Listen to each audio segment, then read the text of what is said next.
with products. And also when we have a quotient, how does that work? And what happens when we have a composition of a function? Now, composition of a function, that just means that your input into one function is another function. Okay, so let's start with the product rule.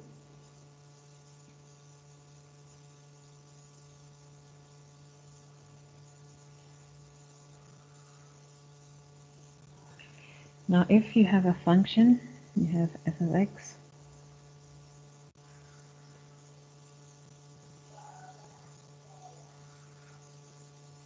that is defined as the product of two other functions. So you have the first function, g of x, and another function, h of x. Now, if you want to differentiate f of x, the derivative of f of x is simply this.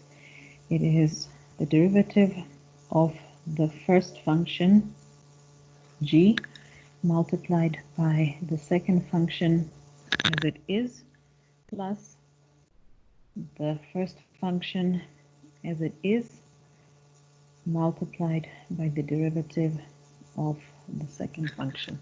So this is what is called the product rule. So if you have a product, what you do is you find the derivative of the first one, you multiply it by the second one as it is, then the first one as it is multiplied by the derivative of the second one. You can look at some examples. These are from exercise 12.7.3. If we look at the first one, we have y is equal to x squared plus 3 plus 2x squared minus 1. Now you'll notice that it is very simple to multiply this out. You can multiply that the way you do and then work out the derivative because you'll have a polynomial.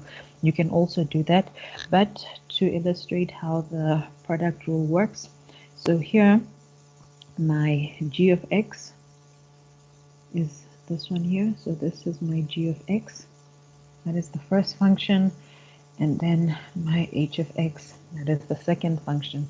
So if I want to work out what y prime is,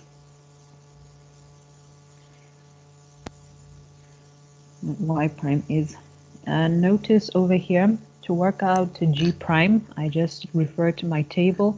I have x to the power of 2, the 2 will come down, and then I'll subtract 1 at the exponent, then the derivative of 3 is 0. Okay, so this is just a sum. So I start with the derivative of g of x. This is 2x, and then plus 0, so I don't need to write it. And then I multiply it by the second function as it is. So this is 2x squared minus 1. And then I will add this to the first function as it is. So this is x squared plus 3. And then the derivative of my h of x here. So the 2 will come down. And when it comes down, it must multiply this 2 over there. So I'll get a 4. And then the derivative of minus 1 is 0 because the derivative of a constant is 0. So this is 4x minus 0, which is just 4x. Then you can multiply and simplify as far as possible. So multiply like that. So what I have is 4x to the power of 3 minus 2x plus 4x to the power of 3 plus 12x.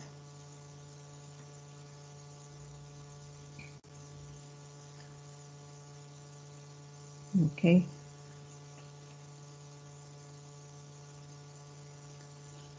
And then simplify as far as possible. You have 4x cubed plus 4x cubed. This is 8x cubed.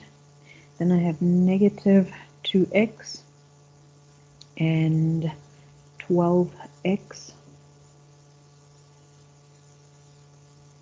Okay, so this is minus plus 10x. Okay, so that's what I have, and that is my answer. You can also try it by multiplying out the brackets. You will see that the answer you get will be exactly the same. So this makes it easier when you have bigger brackets or there's more terms inside your brackets. Instead of multiplying out the brackets, you just use the formula to work it out. Let's do the next one.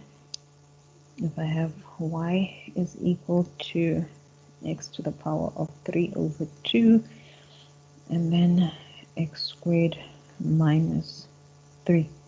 Okay, so here again, your g of x can be that function over there.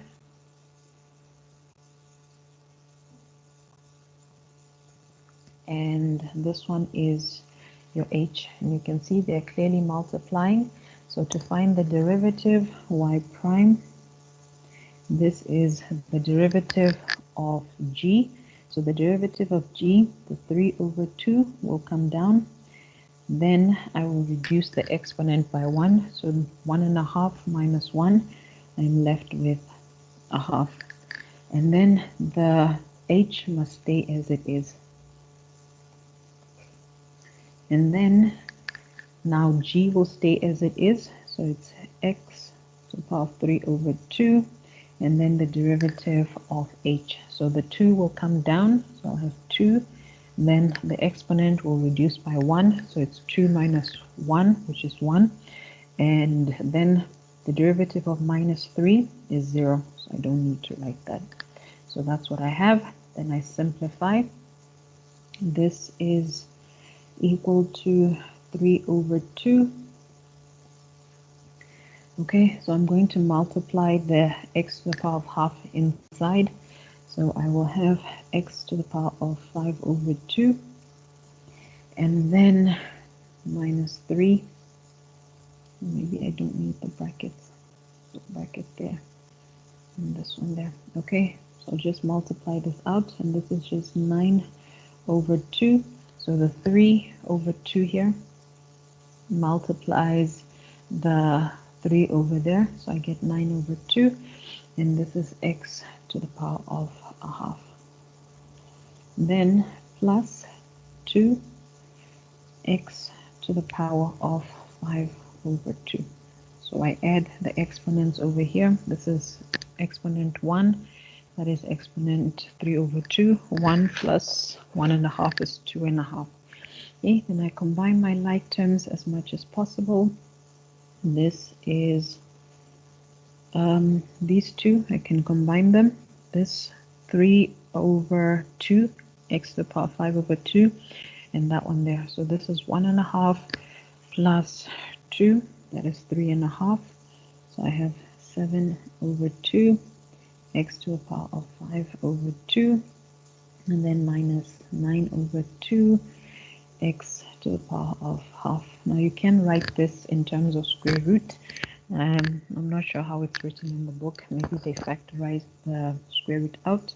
So you can try that. You take half square root of x out. And then here you will have 7. And here you will have x to the power of 5 over 2. That's 2.5 minus a half. You should be left with 2. And then I have minus 9, and then close my bracket. That's it. Okay, so depending on how you're asked to leave the questions, but I think even this one is fine. This one looks nicer, but they're exactly the same. Okay, let's do one more. We have f of x. This is equal to 1 minus 3x. This is squared. Okay, to do this one, what we should do is we should rewrite it and see that this is just equal to this.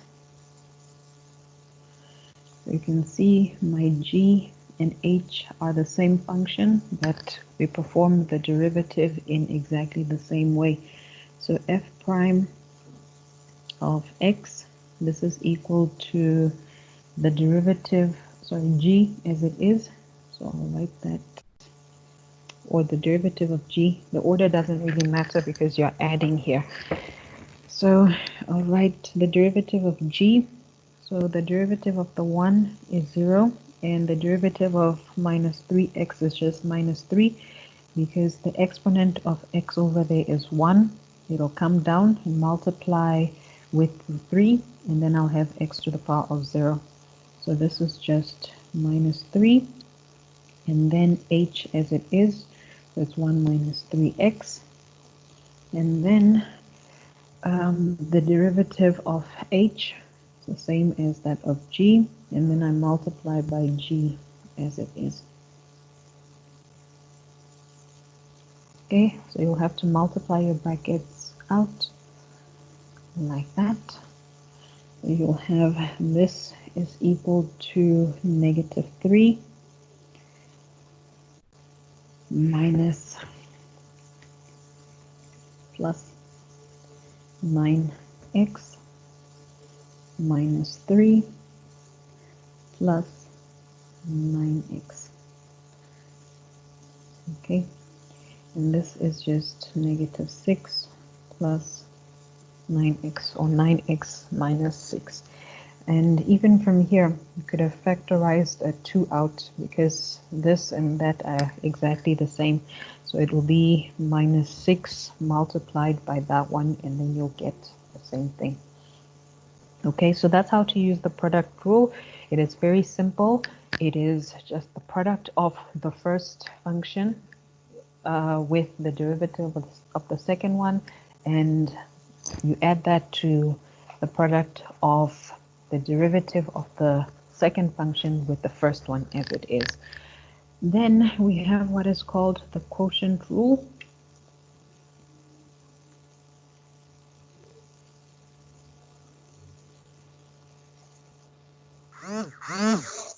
Ma'am, why is it Yes, equals to negative 6 plus 9x? plus 18x. Thank you. Okay, right, it's 18x. Then the quotient rule says that if you have a function f of x which is equal to g of x over h of x. Okay, so here you have a function that is a quotient and you want to differentiate it. Remember, when we're differentiating, we're finding the slope, and the slope tells us how fast something is changing. Okay, so f prime of x, this is the derivative of the numerator times the denominator as it is minus, okay, let me just make some space. This is the derivative of the numerator times the denominator as it is minus the numerator as it is times the derivative of the denominator, and then you close that bracket, and then you divide it by the denominator squared. Okay, so again, this is a function. You have the derivative of the numerator, so you can see here g of x.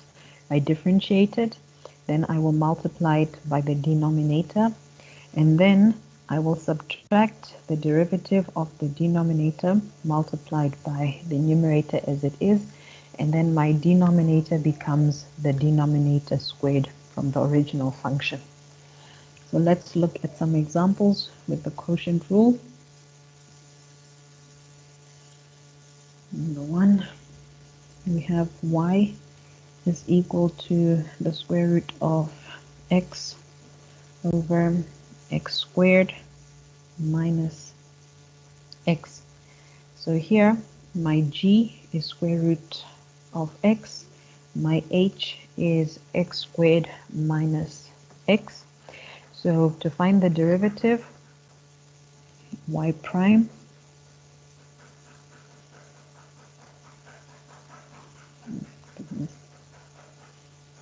y prime, this is equal to the denominator as it is.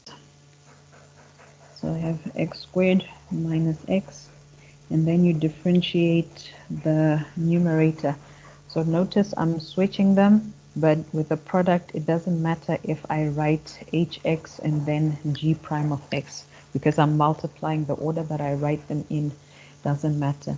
And then the derivative of square root of x, remember square root of x,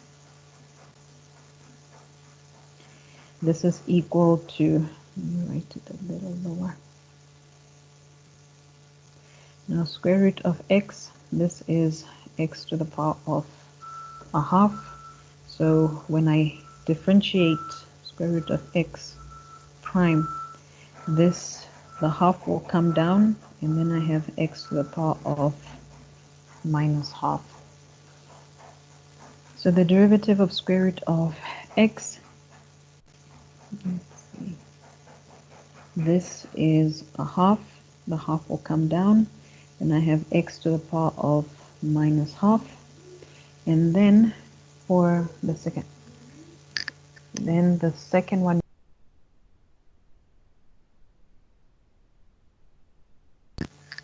in the second one you do it in the same way. It is the derivative of the denominator. So you differentiate this one, it's 2x minus 1. You have 2x minus 1, and then you multiply that by the numerator as it is.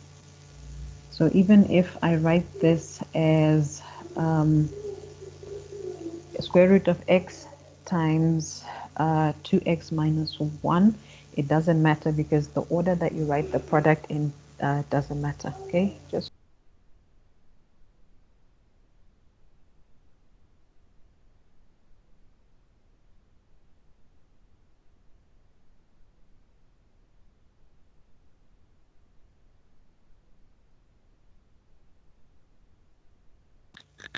and then what you do is you square the denominator. So when I square the denominator, I have x squared minus x squared, like that. So we can simplify the numerator as far as possible. I'm going to get rid of this. Okay, so can multiply out. So I have half x to the power of minus half times x squared. So the bases are the same, so I'm going to add. I have 2 plus negative 1, and this is equal to 3 over 2. So I have half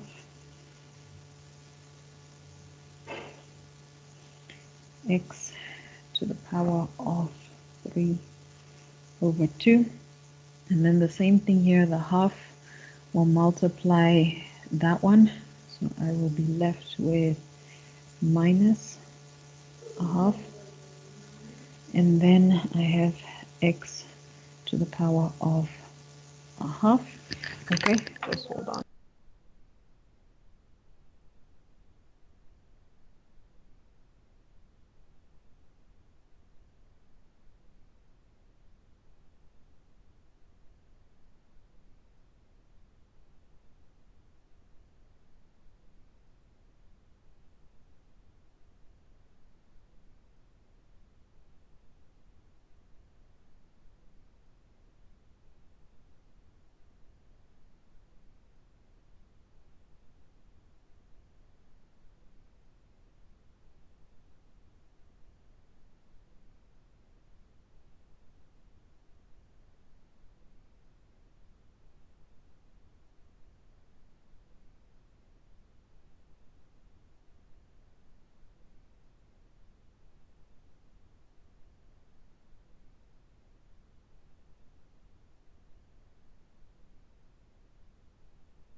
Okay, sorry. Right, so we have to multiply the second one as well. So I have square root of x times 2x. There I will get plus 2 times x to the power of 3 over 2. And then negative square root of x. So all this is my numerator, and then I will divide it by x squared minus x. So this one I will not expand it, I'll just leave it as it is. Then we combine the like terms. I have a half x to the power of 3 over 2.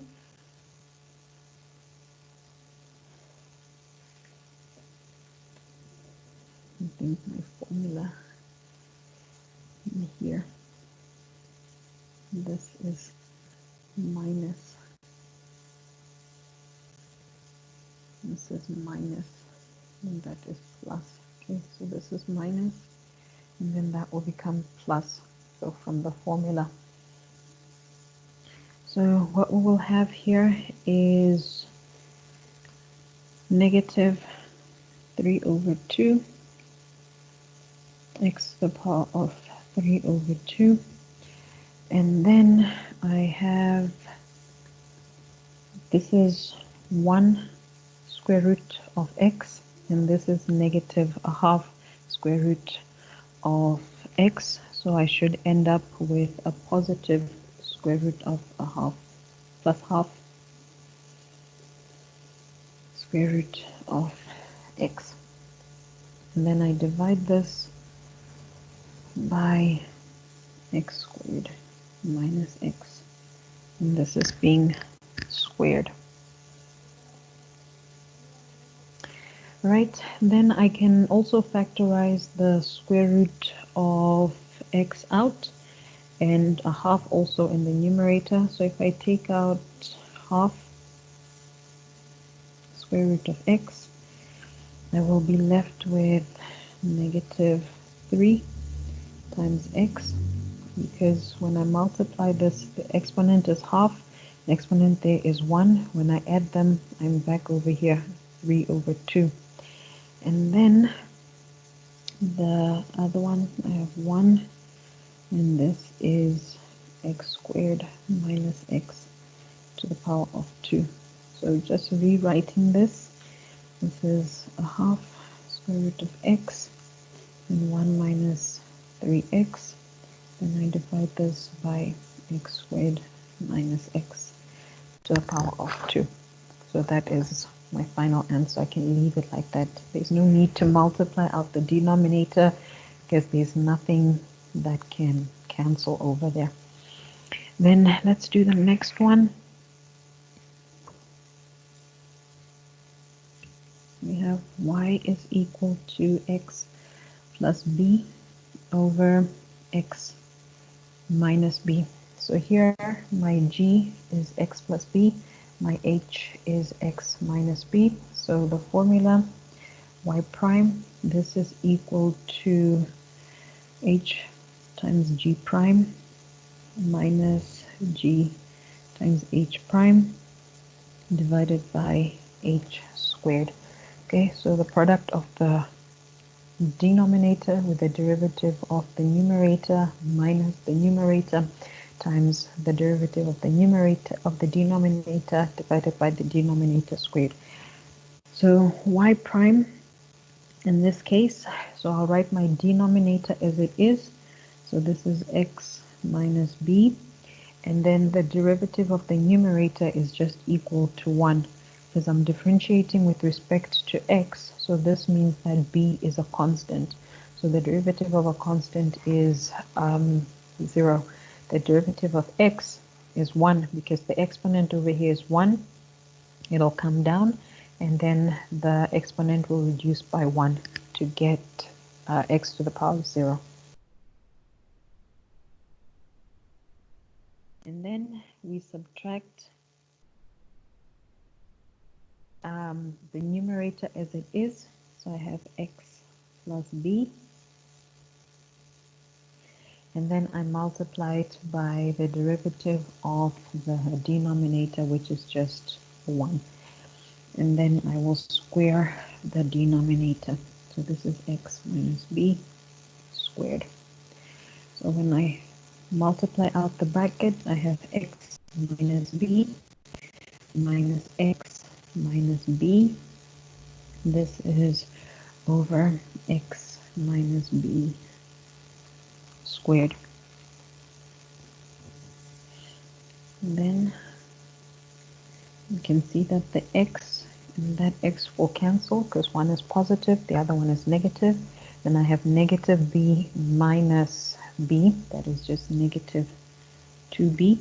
Then I divide this by x minus b squared. So that is it in its simplest form. We can't really do anything there, so we leave it like that. And the next one,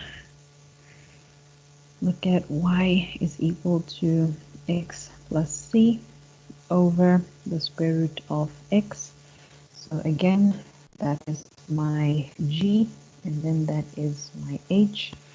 So y prime, this is the derivative of the numerator, which is 1 times the numerator times the denominator as it is, minus the derivative of the denominator, this is half x to the power of minus a half, and then we multiply it by the numerator as it is, so it's x plus c.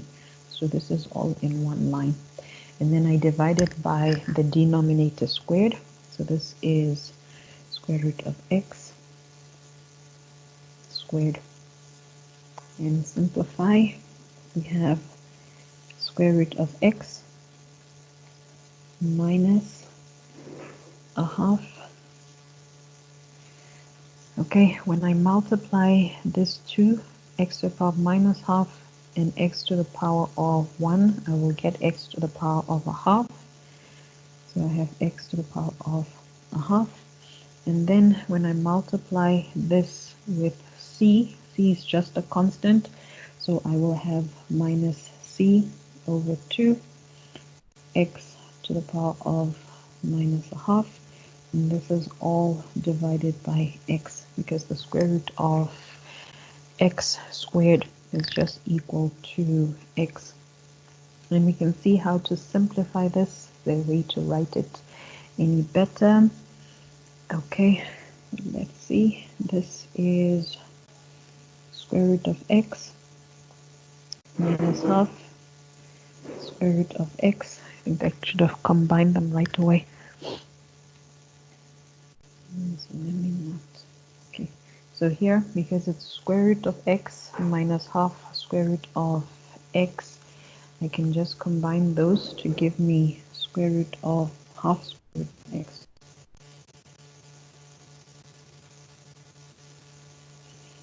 And then I have minus c over 2. This is 1 over the square root of x. And then this is all divided by x. So what I can do is I can factor out 1 over square root of x. So with a half, so if I take out a half square root of x over here. So here what I will be left with is just x, because when I multiply this 1 over square root of x times x, I will have square root of x left in the denominator. And then over here I have minus c. And then this is all over x. Okay, and then simplifying this, I have a fraction in the numerator divided by that one. So this x will go to the denominator over there. So I have x minus c over 2x square root of x. You can combine x and square root of x, but it doesn't really make a difference. Maybe it looks better like this. but then that is your answer. Let's look at another one. Let's look at number 14 from your book. This is y is equal to ln of x over cot of x. So these are from your table. Remember, this is your g and that is your h. Now y prime, this is the denominator as it is, and then you multiply this by the derivative of the numerator. The derivative of ln of x, this is just 1 over x. And then you subtract the derivative of the denominator. If you're not sure, refer to your table. The derivative of cot x, that should be equal to minus cosec squared x. So here, I'll put it in brackets. So this is minus cosec squared x. And then I write the numerator as it is. This is ln of x. And then this is all divided by the denominator squared. So this is cot squared of x. Then we simplify as far as possible. This is equal to 1 over x cot x, and then this negative and that negative multiplying will give me a positive term. So I have plus ln of x cosec squared of x, and this is divided by cot squared of x. So there isn't really much you can do to simplify it. You can split them up and see what you get, where you have 1 over x cot x divided by cot squared x. Then the cot squared will cancel with 1 in the denominator. And then we have cosec over cot. You can try and simplify those ones and see what you get. Okay, but I think from there should be fine. Then if we have y is equal to 1 over ln of x. Okay, so again, here we must use the quotient rule. The quotient rule, I have g here, and then I have h. So y prime, this is the denominator as it is.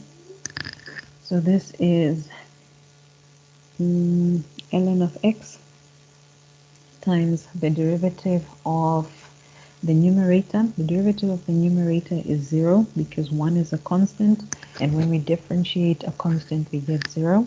And then we subtract the derivative of the denominator. This is 1 over x, and then the numerator as it is, and this is ln of x squared. So what I have here, this is negative 1 over x divided by ln of x squared, and this is just equal to negative 1 over x ln of x squared. Okay, so leave it like that. There isn't much you can do to simplify that one. Okay, so that is how we use the quotient rule. It's just a matter of knowing it and then you apply it. And that's it. Do we have any questions on those two, the product rule and the quotient rule?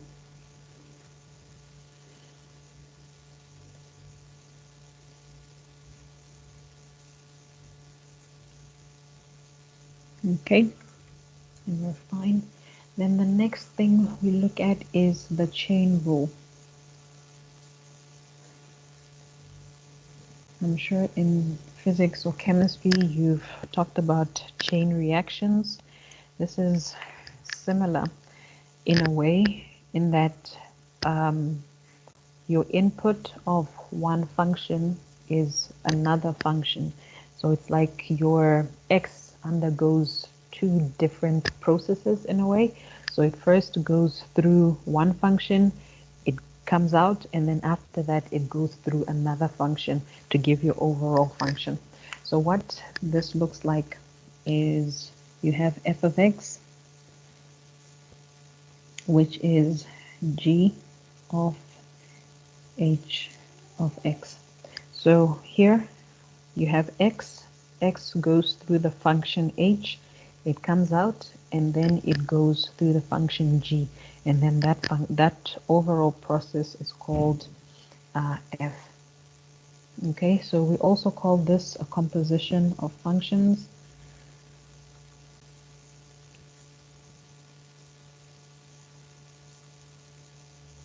So what is happening over here, where you put one function into another, this is called a composition of functions. Now the derivative of f, so we say f prime of x, this is just equal to the derivative of g, and you put x in, and then you multiply it by the derivative of h. Now this is not restricted to just two functions. You can have more than two, and the procedure will be the same. So you'll differentiate your g, and then multiply that with the derivative of h. If there's another function inside hi, you differentiate that one, multiply it. If there's another function j inside of I, you just keep multiplying it like that until you end up at the derivative of x, which is equal to 1. Okay, this is also called the outside-inside rule. So this is the outside-inside rule. Now what this means is you will differentiate the outside and then multiply it by the derivative of the inside. Now when I have my function here, f of x, this is equal to g of h of x.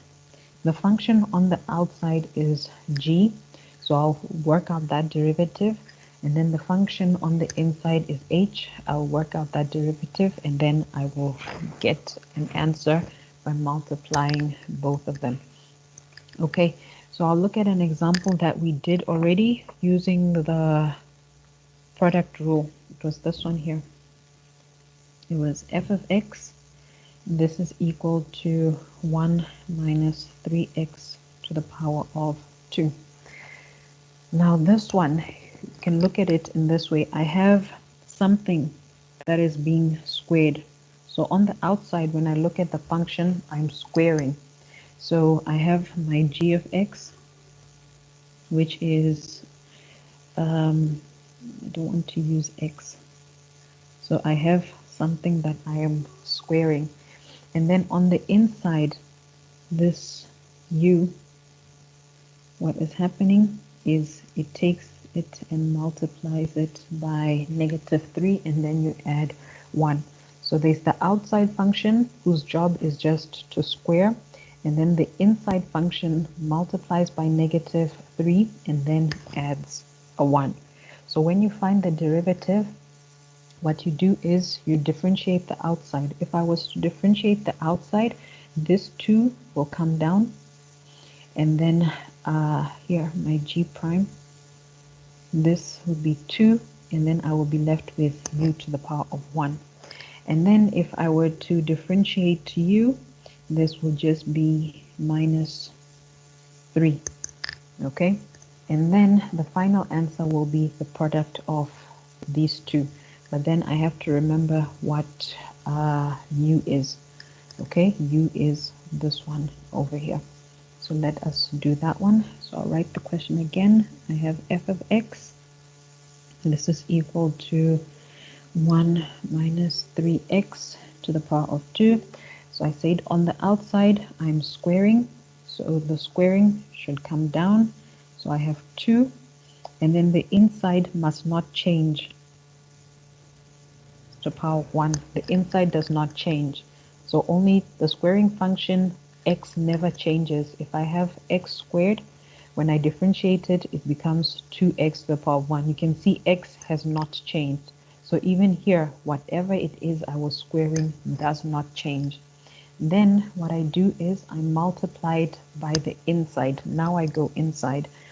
So when I go inside, the derivative of the inside, this is, derivative of that is 0.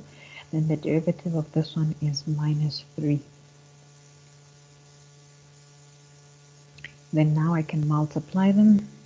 So this is minus 6 times 1 minus 3x. And this is minus 6 plus 18x, which I believe is what we got the first time we did this using the product rule. Okay, so this is the outside, inside. You start on the outside, differentiate that. When you differentiate the outside, the inside must not change. It must remain the way it is. Then you go inside and differentiate and then simplify as far as possible. Okay, so that is how the chain rule works. Let's look at some more examples.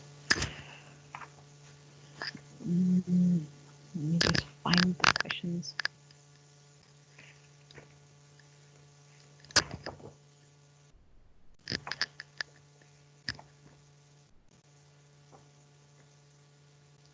Okay, this is exercise 12.8.1.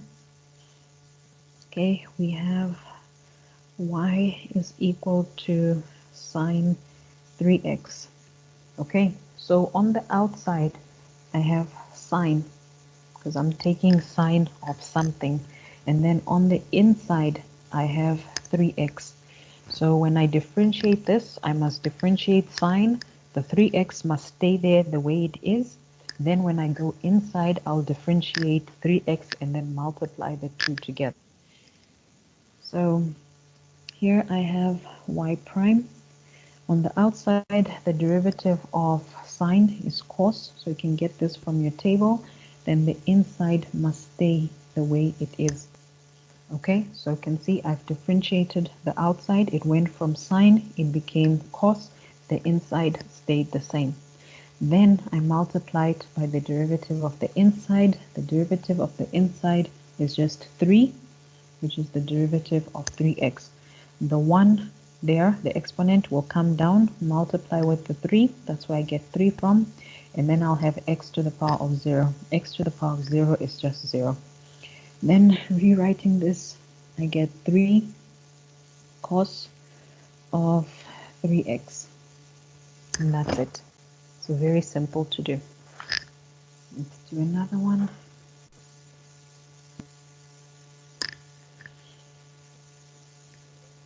I have y is equal to cos cubed of x. So here, my outside, I'm cubing because this is cos x cubed. Okay, so that's on the outside, I'm taking the cube of something.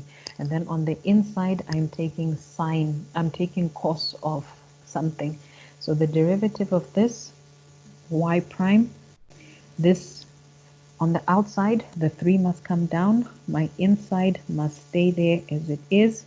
And then I reduce the exponent by 1. That's what we do when we have x to the power of 3. The 3 comes down, and then the exponent becomes 2. Then, now the inside, the derivative of cos, that is minus sine. So this is minus sine of x. Okay, then we can write this better. This is minus 3 sine x cos squared x, like that, and then you are done. You can see this is by far the easiest of all the rules. And this is number 3. We have y is equal to tan cubed of 2x squared. Okay, so this one, you should be able to see that this is equal to tan of 2x squared to the power of 3. So I have 3 functions here. The first one is this one that takes the cube. The second one is the 10. And then the third one is the 2x squared. So what I do is I will differentiate the one that takes the cube, differentiate the one that takes 10, and then differentiate the one that says 2x squared, and then multiply all three of them. So it's like I go outside, middle, and then finally the inside. Okay, so when we do this, this is the 3 will come down, and then the inside must stay there as it is. Now once I've passed this cube, I'm now at 10. The derivative of 10 is sec squared. So this are all multiplying. So this is sec, let me just make space. This is sec squared. The inside must stay the same. And the inside is this one. Nothing is changed with the inside. This is 2x squared. And then now I have arrived at 2x squared. So the derivative of 2x squared, this is just 4x. Okay, so it's in 3 steps. I'm trying to get from the outside to x. So I must pass through the function that takes the cube, pass through the function that takes 10, and then also pass through the function that takes 2x squared. So there I have it. And notice when I went from the cube to the 10, the inside stayed the same. I did not change the inside. Okay, so we simplify. I will have this 3 times the 4. I'll get 12x. So this is 12x. Then I will have 10 squared 2x squared. And then this is multiplying by sec squared 2x squared, like that. Okay, there isn't much you can do. Multiplying sec and tan. Well, tan is sine over cos, sec is 1 over cos, so nothing can cancel over there. So you can just leave it like that. Okay, so your chain rule might have different layers to it, so you must go through each and every single layer. All right, let's see. I can do, what number was that one? Okay, I think number 4 you should be able to do that one without any problems. Number 5 as well. Number 6, let's do number 7.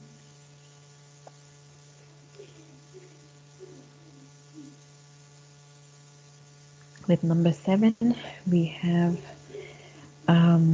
the square root of x plus 1 over the square root of x, and this is cubed. So this one isn't too difficult. There isn't really much to do. On the outside we have a cubic function, so the 3 will come down. So this is my y, by the way. So I will have y prime. This is equal to the 3 will come down. My inside must stay there the way it is. Then the exponent reduces by 1. Then on the inside, this is multiplying the derivative of square root of x. We did this one already. This is half x to the power of minus a half. And then this one over here, you can use the quotient rule to work this out, or you can rewrite it like this. Square root 1 over square root of x. And this is equal to x to the power of minus half. And then you bring the half down, and then the exponent of x will reduce by 1. So either way, your answer will be exactly the same. So here I will have negative a half. Okay, so it's negative because I had a positive up here. So when this half comes down, it then becomes negative. And then I have x to the power of minus 3 over 2. So here minus half minus 1, I get minus 3 over 2. And I close my bracket. Then you know how to multiply it. This one here, I wouldn't multiply it out. I'll just leave it there. And I think you can try and simplify, rewrite it so that it has positive exponents. That's pretty much all we can do. So I have y prime. This is 3 square root of x plus 1 over the square root of x squared. And then the second bracket, which is multiplying, this is 1 over 2 square root of x minus 1 over square root of x times x. Okay, should have written that better. So it's x square root of x.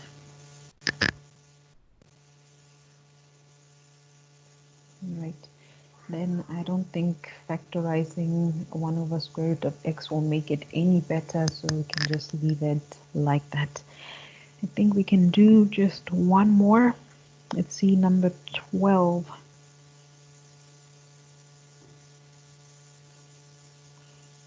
Y is equal to e to the power of x ln of x.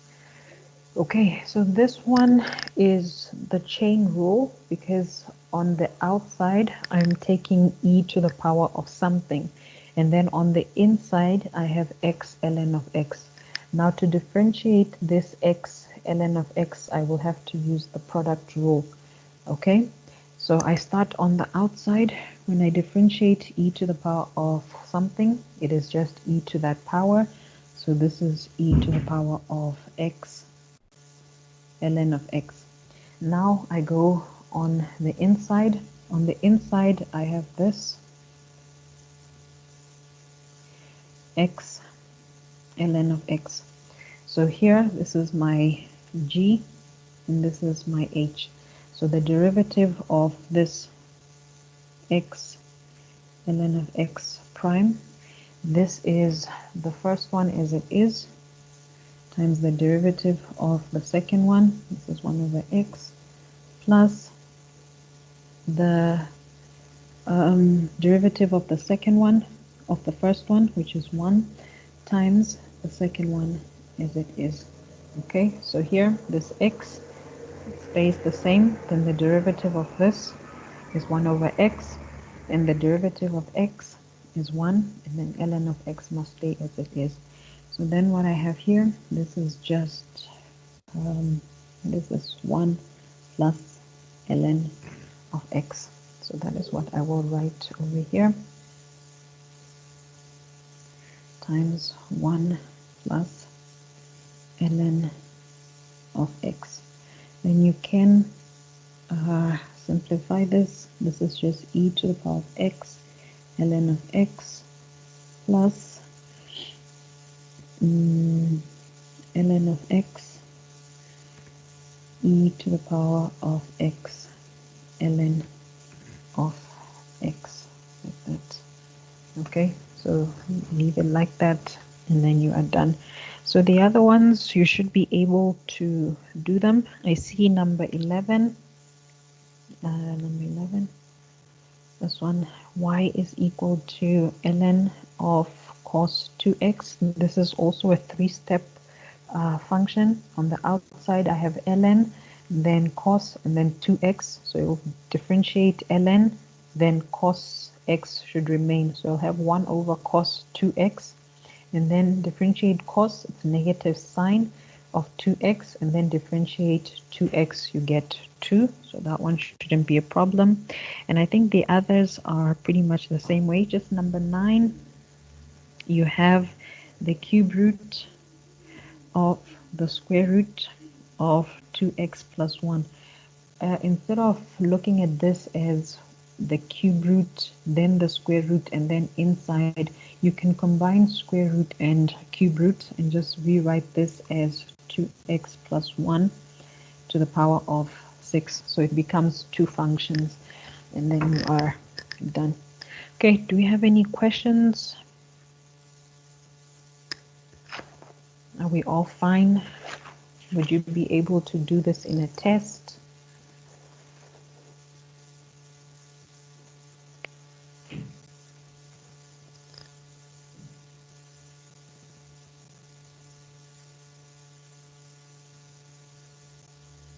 Okay, I guess your silence means you would be able to do this in a test. All right, then I will see you guys tomorrow, 7:30. Have a good day.